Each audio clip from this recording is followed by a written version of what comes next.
We are going to live in this house as a family. You should be grateful, you know? My mother-in-law said, looking down at me with a gentle smile. How rude she is. She said that despite the fact that my mother had passed away from illness not long ago, it was certainly unpleasant to hear my mother-in-law, with whom I had no connection, cheerfully talk about renovating the house. She came suddenly, even though the funeral hadn't taken place yet, without offering a single word of condolence. Instead, there she was, talking happily about living with her son, ignoring me as I was consumed by tears. It seems to her the family only includes her son, and I am like an outsider. She waved her hand at me as if she was shooing away a pest. I'm saying we'll live as a family. Did you think a daughter-in-law with no blood relation would be treated as family? My name is Tracy, and I'm 30 years old. I have an older brother I respect, who is 5 years older than me. We've always been very close, and he has always been there to help me on anything. When I was having trouble with friends in elementary school, he would go directly to them and ask them to be kind to me for my sake. He might be a bit overprotective, but he's a reliable brother who cares deeply for his sister. During my rebellious phase in middle and high school, he often confronted our parents strongly, but he always treated me warmly.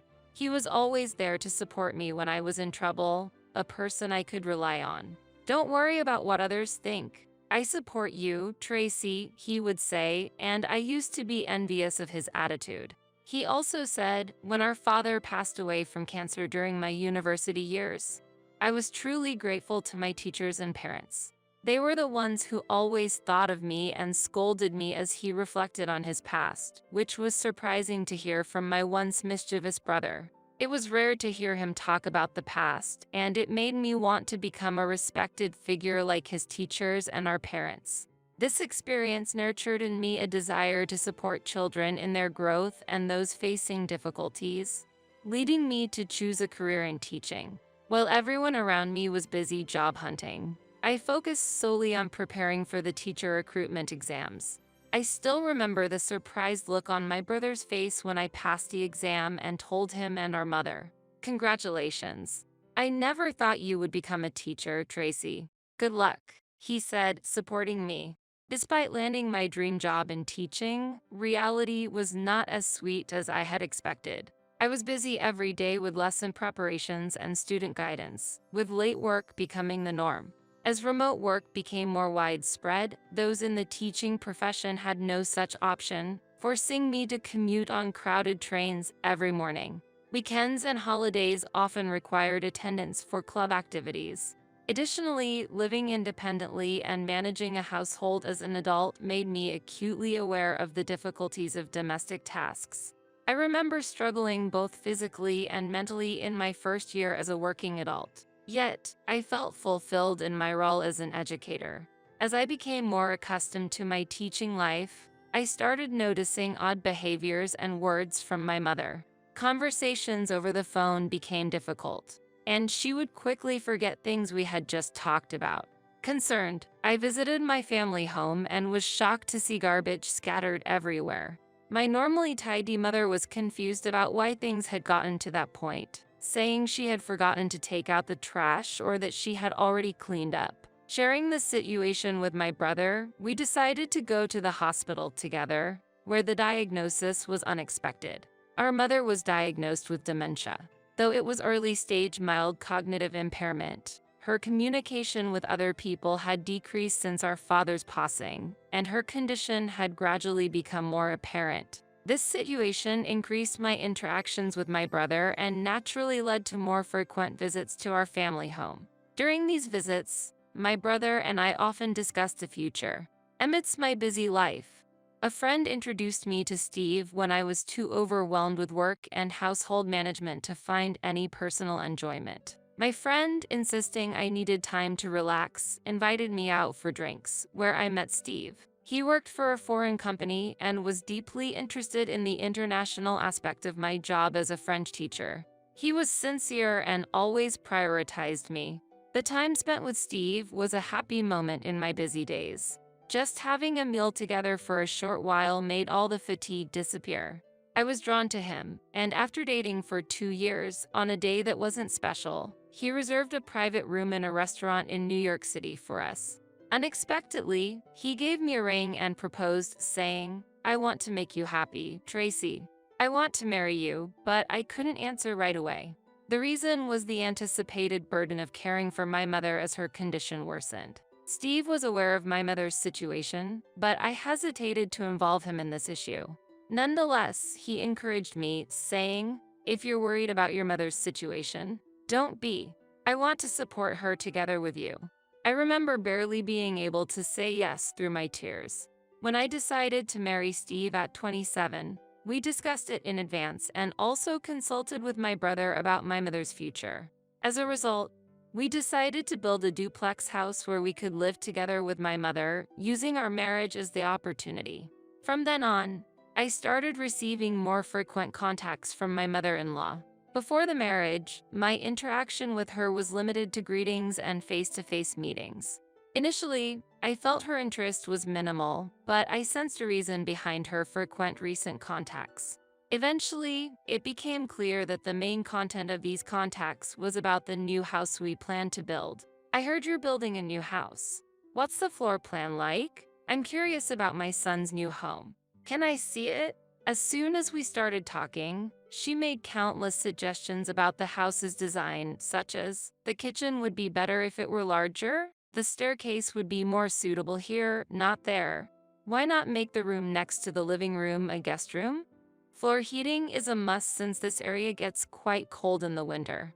I was uncomfortable with my mother-in-law, who wasn't going to live with us, meddling, but Steve stepped in to mediate to avoid conflict. Despite this, my mother-in-law persistently contacted me directly.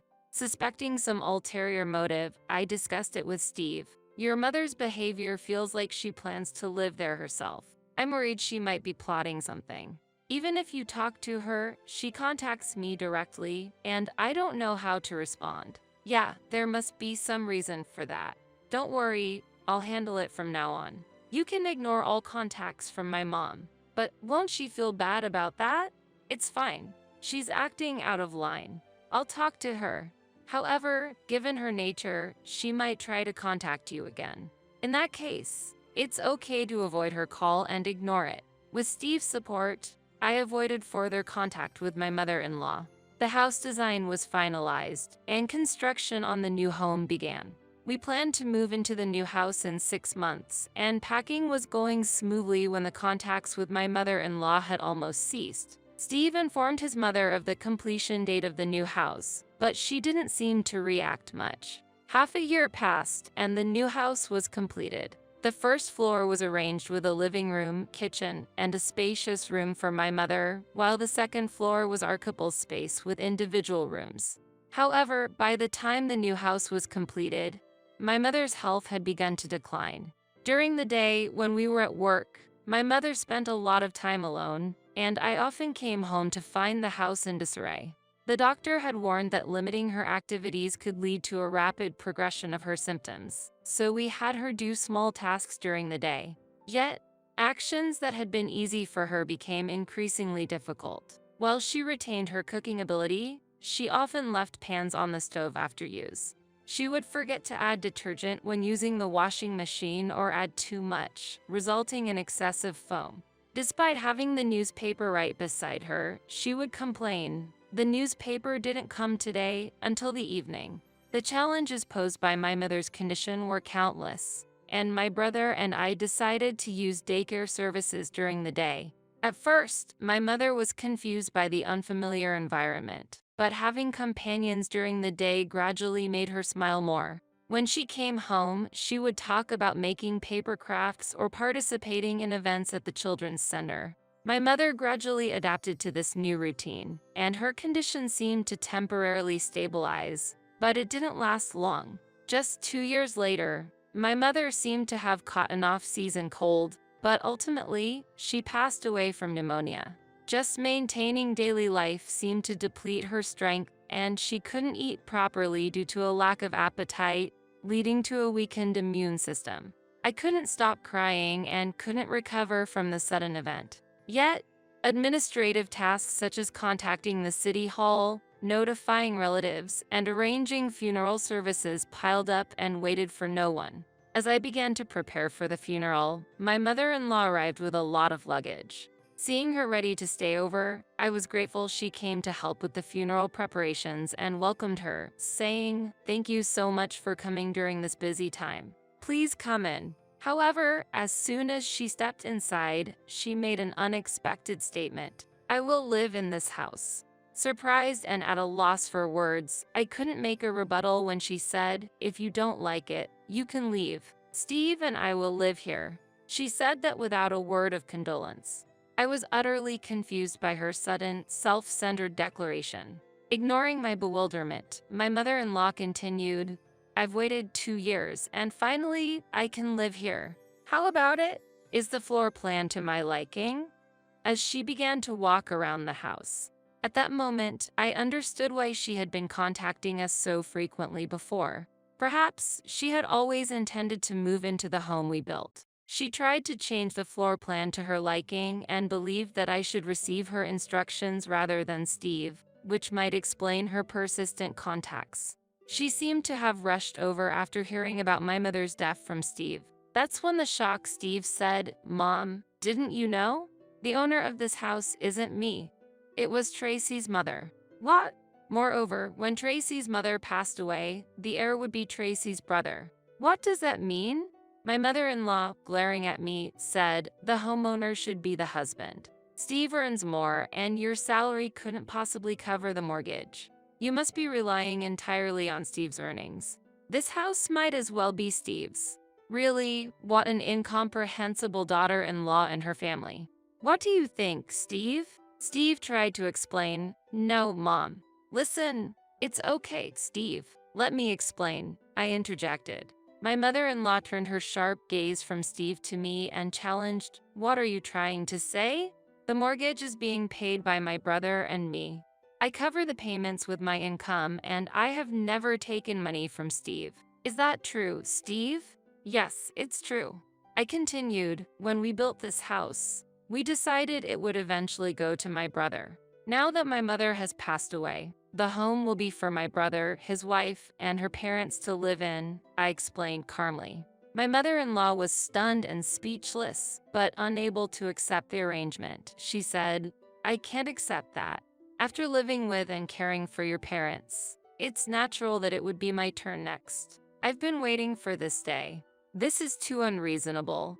You know, I have a lawyer acquaintance. I'll talk to him and proceed with renouncing the inheritance." Of course, we had no intention of doing so, but my mother-in-law was clearly agitated. "My brother will be arriving soon, so let's discuss this again when he's here. I will express my opinion directly to your brother and ask for his renunciation. I'm the type to speak my mind, so my position won't change even when your brother arrives." After this statement, my mother-in-law waited in the living room until my brother arrived. Steve, while confused, repeatedly apologized to me. "Don't worry. It seems she won't be convinced by just my word, so let's talk again with my mother when my brother arrives." Meanwhile, my mother-in-law was on the phone with a lawyer she knew, moving forward with the discussion on renouncing the inheritance. Regarding the renunciation of inheritance, yes, I believe the person in question will agree. Yes, please prepare the necessary documents if there's progress. My mother-in-law spoke politely on the phone. About an hour later, the sound of a car parking outside was heard. My brother had arrived. "Mother, my brother has arrived." As I called out to her, she stood up eagerly, saying, "I will have this house transferred to Steve. Then I can live here," and proceeded to the living room.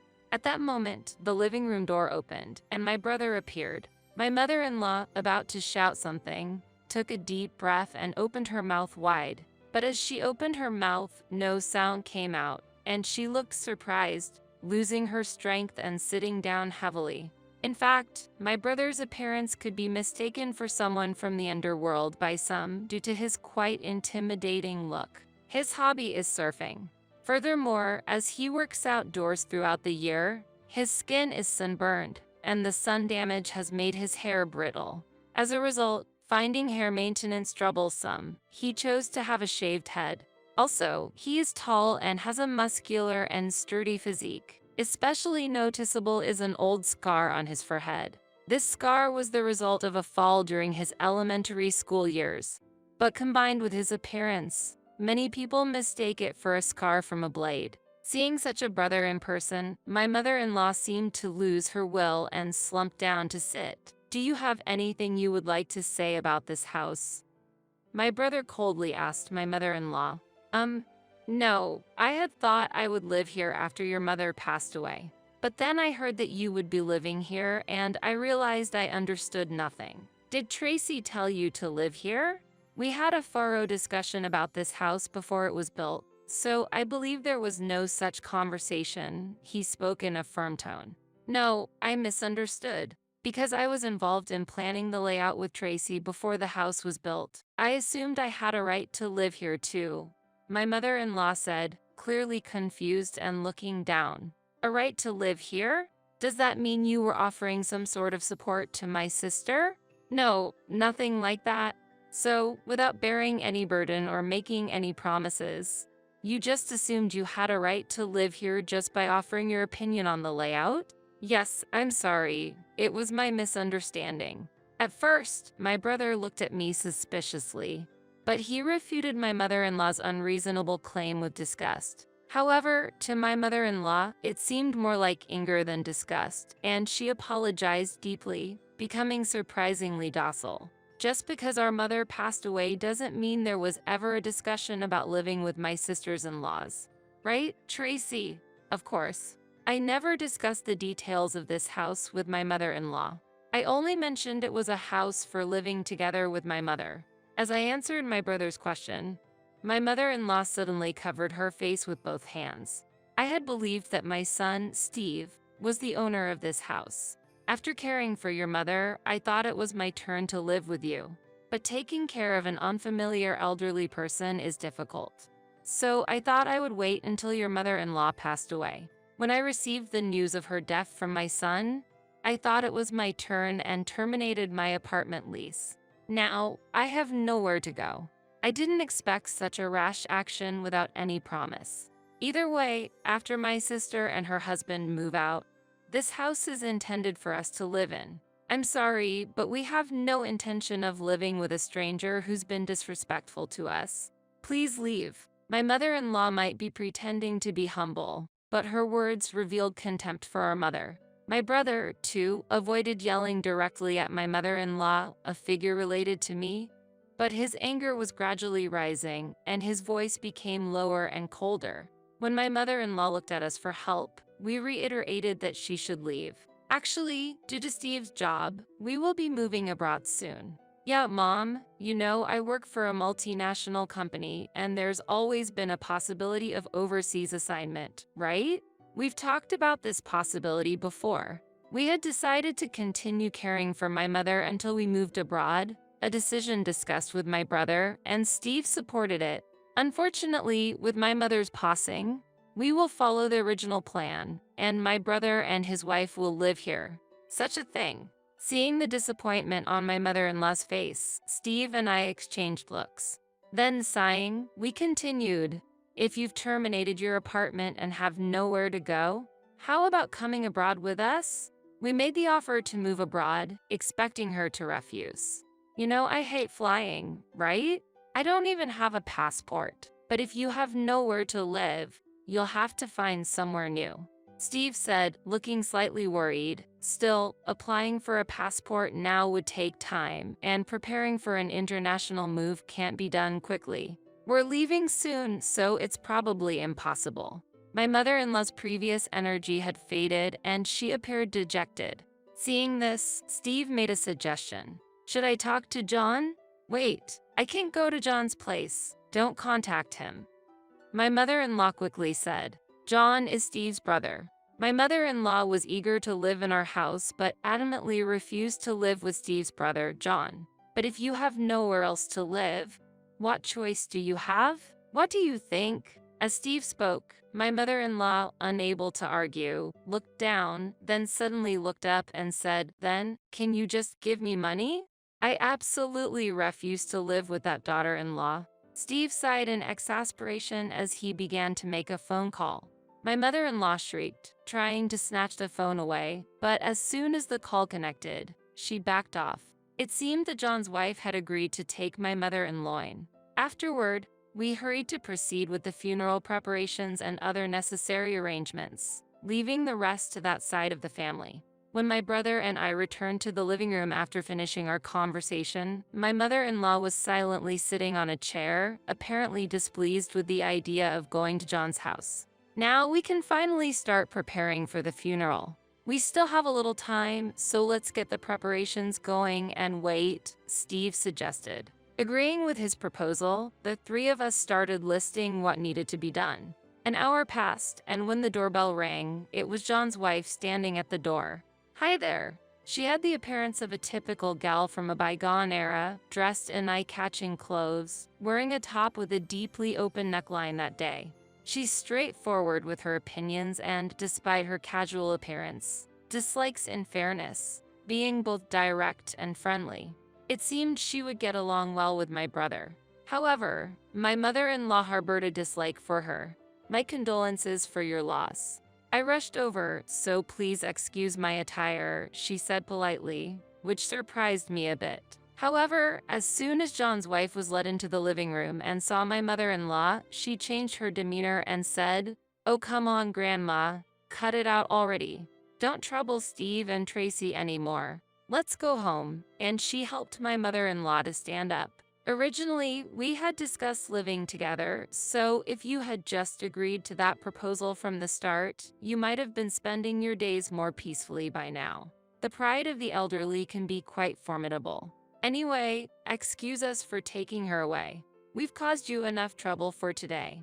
With that declaration, she took my mother-in-law away promptly, apologizing deeply as they left. Actually, my brother and his wife had been proposing for a while that our mother live with them. Despite her unconventional appearance, she's incredibly caring, and when they got married, she promised, "We'll take good care of her." However, our mother refused to live with her, choosing to live alone consistently. "She's really got a unique personality," Steve said, reflecting on this with a bittersweet smile. "There's goodness at her core, and my brother is also reliable, so it's likely that our mother will find stability in her new home with them."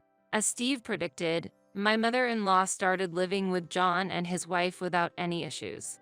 With John's wife around, it became difficult for her to behave selfishly, and she now seems to be living relatively peaceful days. Perhaps this somewhat strict environment suits her. She's always complaining, but she never actually tries to do anything on her own and doesn't seem to want to live by herself. "She just likes to grumble," Steve said, watching his mother's behavior with a resigned chuckle. "The house we built is now inhabited by John and his wife, according to the plan we had set. It has become a warm space that deepens family bonds, with John's wife's parents recently joining the household, starting a multi-generational living arrangement. As agreed upon from the beginning, the mortgage is now shared between John and his wife's parents. I am currently in Paris, France, where my husband, Steve, was assigned for work. Initially, there was some apprehension about living in an unfamiliar land. Fortunately, my proficiency in French proved to be a blessing, allowing me to quickly adapt and integrate into the local community. Leveraging my experience as a French teacher in the US, I've taken up teaching English in France. The work environment here differs from the US, with reasonable working hours that allow for personal time. With guaranteed weekends off, Steve and I now enjoy much more time together, experiencing new stimuli every day and leading a more relaxed life. Thus, we are spending our days meaningfully in a different environment from the US, learning and enjoying life in a new land.